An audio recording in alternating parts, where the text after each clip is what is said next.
Yesterday we talked about Modern, how the format is crazy expensive and sometimes it can be difficult to enter it with a good deck if you don't want to pay $1 million.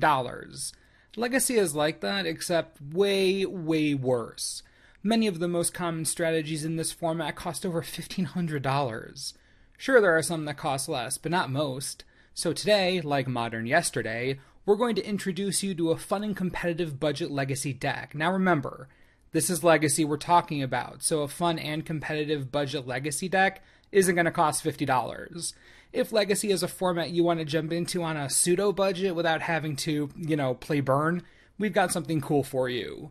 We'll be using TCG player pricing for this video, and if you want to see the deck list or buy any of the cards in the video, you can click the first link in the description. Alright, enough rambling. Let's get down to business to defeat the Huns. I had to, I'm sorry.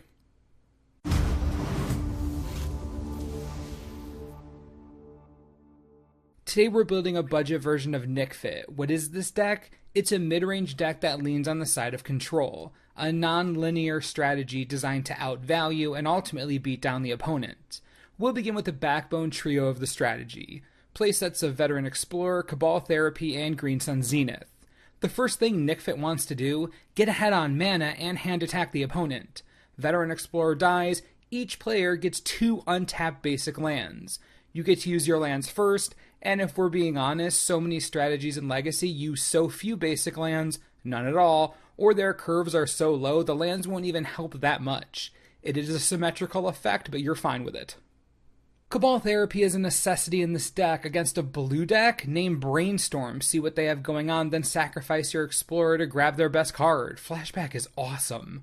It's a way to punish Stoneforge Mystic, Goblin Matron, plenty of cards. For a deck like this that is naturally weak to combo, as you'll see down the road, Cabal Therapy is our first and most important line of defense. Green Sun Zenith can grab our Explorer if we need more lands, or most of our toolbox creatures I'm about to show you. Just another solid card that gives us some extra consistency in a deck that really needs it. Alright, those are the key cards in the deck. From there, we can do whatever we want. The rest of the deck is a toolbox of craziness and removal up the wazoo.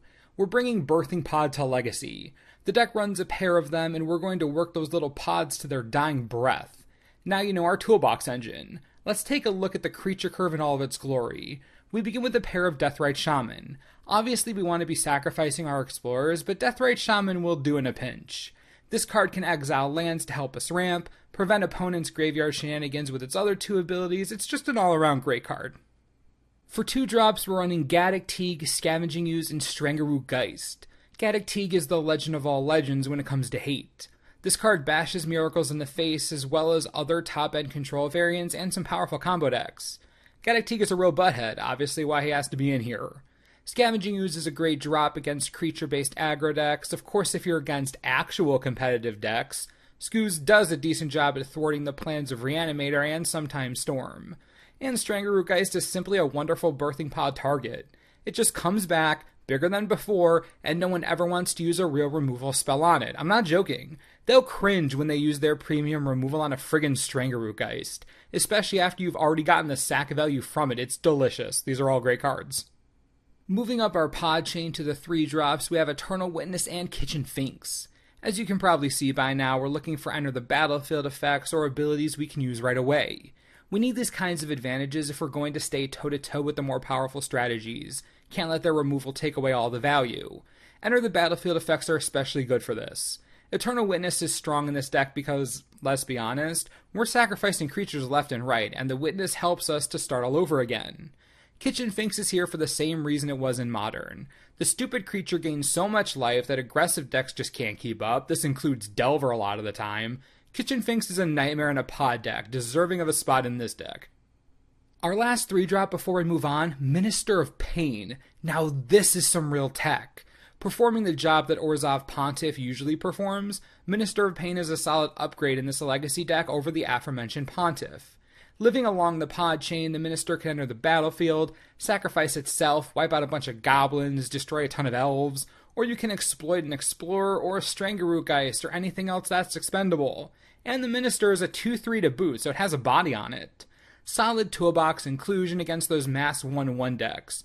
Always a bother, especially with elves gaining so much popularity, but removing many of their anthem effects. The 4-drop slot is where things start getting ridiculous. The deck runs Marin of Clan Neltoth because nothing says Pod Chain like a reward for letting your creatures die. With as few as 1 or 2 experience counters, Marin straight up starts your Pod Chain all over again. Worst case scenario, you get to return the creature to your hand. That's a win-win. If Marin lives until your end step, that's most of the value you'll need. Imagine pushing a non-white player to the brink with 1 Strangaroot Geist, then they have to do it again. Opponents without exiling removal spells, so funny to play against. You have no idea, it's so funny. Next up, I know you probably thought it was gone forever, but it really isn't. Siege Rhino baby, back in business and looking fine as ever. The key to the creature package in Nic Fit is to play strong creatures, but not too strong. Siege Rhino is the perfect balance between strength and annoyance. It brings a solid 6-point life swing when it enters the battlefield and represents a relatively fast clock if you let it stick around. But you aren't exactly devastated if it dies. It's the perfect pod chain target.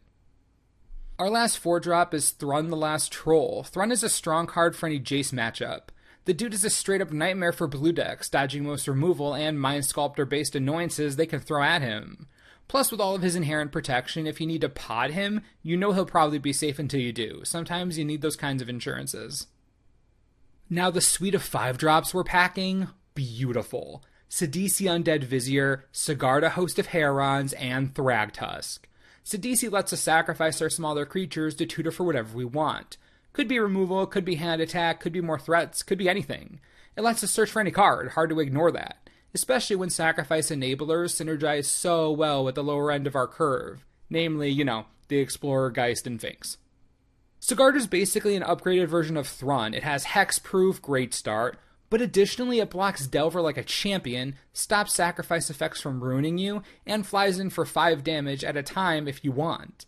A huge beater and a versatile threat against many of the top decks in the meta. Sigarda is a 5-drop that you pod to and then never pod it away. Thragtusk is our last 5-drop. You want to pod away from a 5-drop? Thragtusk is a poddable 5-drop. Enters the battlefield, gives you a bunch of life, provides you with a crazy huge creature that isn't easy to remove besides exiling it, and even if they do that, you still get a 3/3 beast to start podding with all over again. Remember when we talked about how you want your creatures to have value from the get-go? Thragtusk is the epitome of value. This stupid thing can't help but give you value. Amazing threat in the deck, really difficult to 1-for-1, it's fantastic.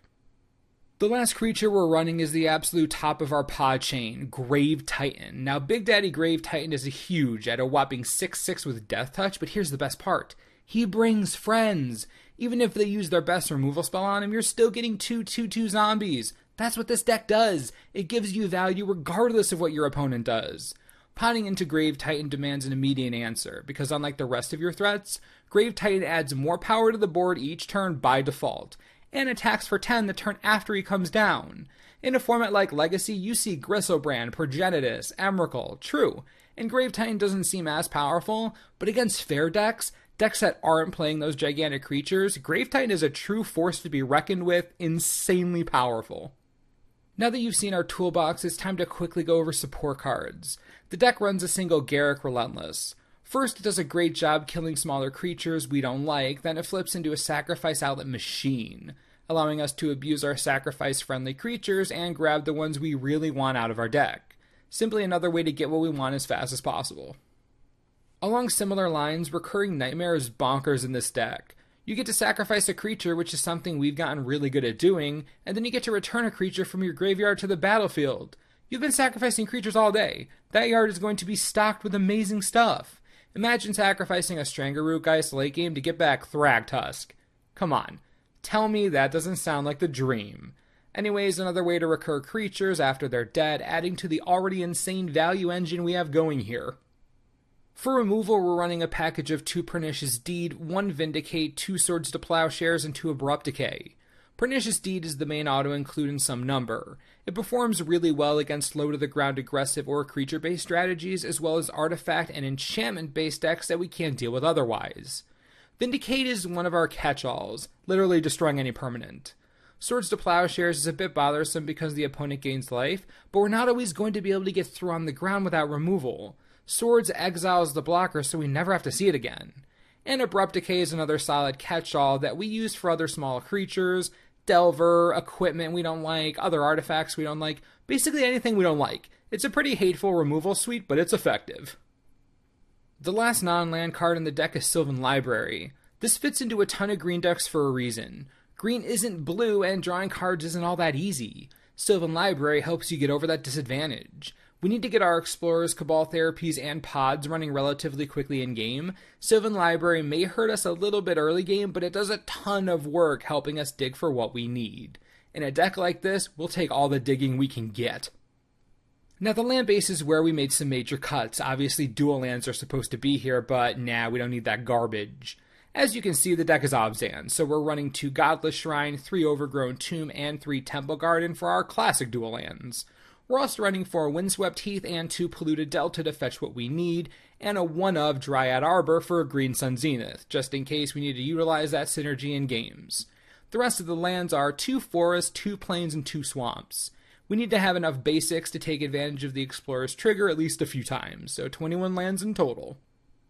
When you play Nic Fit, you are a mid-range deck that has to have answers to what your opponent is doing. Some things to keep in mind. You always want Explorer in the graveyard as soon as possible by any means necessary. That mana ramp is always an advantage for you. Second, don't be afraid to Cabal Therapy and then do it again immediately afterwards by sacrificing a creature. Your job is to stop your opponent from doing what they want to do. Be aggressive with your therapies. Also, Veteran Explorer is a fitting target for Green Sun Zenith to really get that mana going. Don't be afraid to cast those quickly either. Your job is to make a presence fast. Your natural weakness? Combo decks. So against those, pray that you have Cabal Therapy. But against non-combo decks, you have a real shot if you can make something stick early. Just a few thoughts.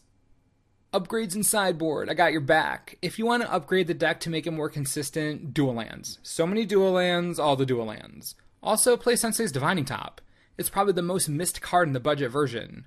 The deck is still serviceable, but it misses top for sure. That card is bonkers strong. Other than that, you're good on main deck upgrades. For sideboarding, Thoughtseize against Miracles, combo decks, and other control variants. Another Gaddock Teague wouldn't hurt as well while I'm thinking of it.